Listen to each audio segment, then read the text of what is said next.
The new Stygian Onslaught is out, so in this video I'll show you how to clear all 3 bosses, how their mechanics work, which teams you should use, including strategies for you. I'll guide you step by step through every fight. As always, if you found this video helpful, please leave a like and subscribe, I appreciate it. Let's jump in.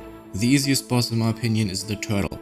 After hitting it a couple of times, it will gain an electro shield. Attacking the turtle now triggers a counter which deals quite a good amount of damage, so you might want to go with a shielder. Either Zhongli or Inefa should work too. The only dangerous attack it has is spinning, which you should simply dodge. No point in attacking here. I beg you, go in with a freeze team.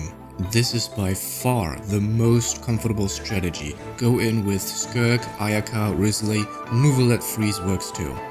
The official recommended strategy is to choose a very slow DPS which doesn't hit often, meaning you try to avoid the shield building up. The best options would be Mualani or Navia. In Mono Pyro, for example, with Zhongli or Shilonen, Zhangling or Mavuika, and Bennett. Mono Pyro works because the shield gives the turtle Electro Aura.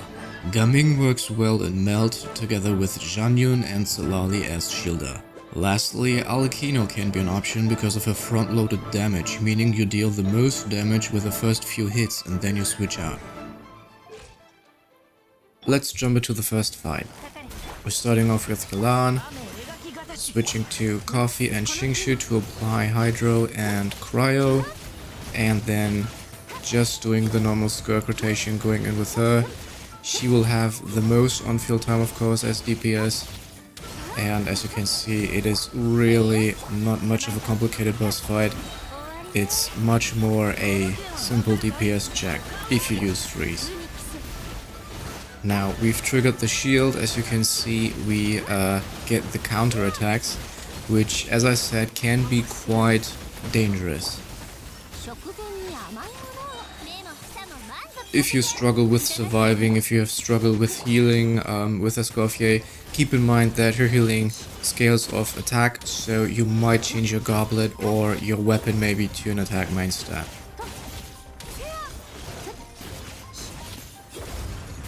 Now that's the spinning attack. There's no point in trying to cause damage here, just run away. Doesn't last too long. And we're going back to normal rotation. Shield is up again. Try to dodge every now and then. Now these rotations definitely aren't optimized, but I just wanted to show you how the boss is done. Spinning again. Really not complicated. Freeze it again, now it's vulnerable. And this will be the last attack phase, and we're basically done with the boss.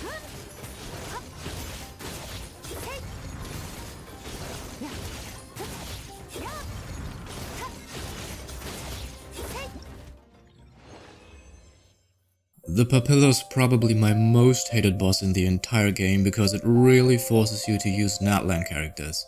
It has a shield with a strength of 150 points. Every elemental attack deals 1 point damage, which is why you want to cause reactions. Night Soul attacks, however, deal 3 points, so using Natlan units makes it much easier. If you don't manage to break the shield, it will one-shot you. The rest of the fight is just a DPS test. In the Abyss you can get away with using Hyper Bloom and a Catalyst user to deal with its shield, but keep in mind that Stygian is way harder. Our options are Classic Kinich Burning with Emily, Chaska Swirl with Celali and Mavuika or Pyro Traveler, and Varessa Overload if you manage to do enough hits. I chose Mavuika Overload with Chevy, Auroron and Iansan. You can use the usual team with Celali and Shilonen as well, but the melt application is slower.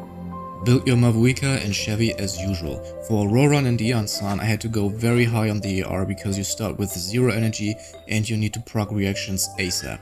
Aim towards at least 200 ER on both of them.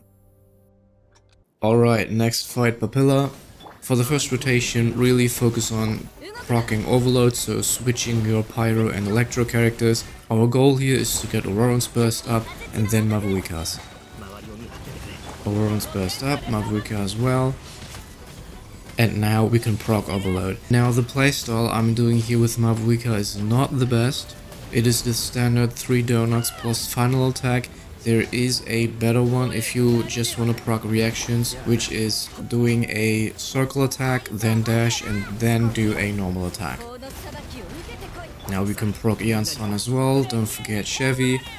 And again, our bursts are up, so next rotation for proccing Overload. Okay, so why did I decide to go with Overload? For one, I don't have Shironen, so I would use Ian San anyway, and luckily I have Chevy at C6, which really elevates my Overload teams. She is really good. And on top of that, I find it really hard to anticipate or predict the attacks of the Papilla. There's just too much going on the screen, so I'm really glad that she can heal as well. We just keep doing our usual rotations. As you can see, we're filling up the shield bar. We still have half a minute on the clock, so we're really good. And that's it. The new Cactus boss is absolute enough propaganda. The Cactus will spawn 3 heads and hide on one of them. You only have to attack the real one, which you can detect in multiple ways. It will have a golden trail while changing positions. It causes a golden impact when attacking. And most obviously, it has a face. You will have to deal lunar charged or electro charged damage to break its shield. The amount of damage you deal will be recorded during the shield phase. This nightmare of a boss is way more restrictive than it seems at first glance, because Electro Charge really is a bad reaction. Don't even try other reactions, its resistance is too high. We don't have a lot of options. Out of our 4 Electro DPSs, Kaching, Raiden, Chlorinde and Voressa, the first 2 are so severely power-crapped at C0 that it's torture to try with them. You need multiple constellations to make it work.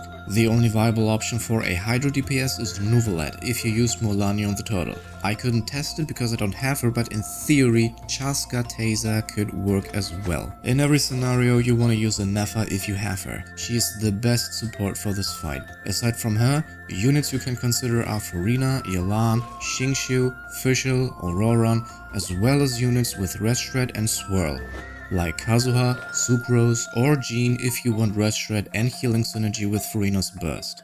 I chose Nuvalet Taser with Farina, Fischl and Kazuha. Our last fight for today, we're starting with Nuvi's skill and Kazuha's for Rest Shred, and during these first seconds we can already do some damage before he summons the 3 heads.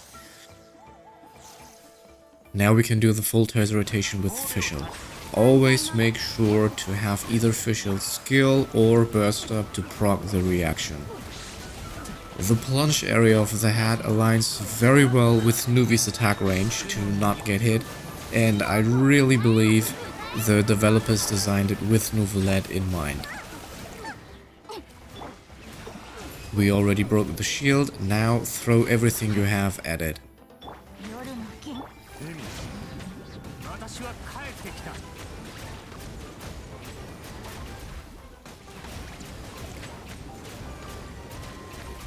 This is the only annoying attack it has, especially if you don't have the interruption resistance of Nuvi's C1. Try to dodge as much as you can. We're going into the second round and do the exact same thing. Overall, I really hate this boss because as of right now we don't have a good Taser team or dedicated main DPS for that.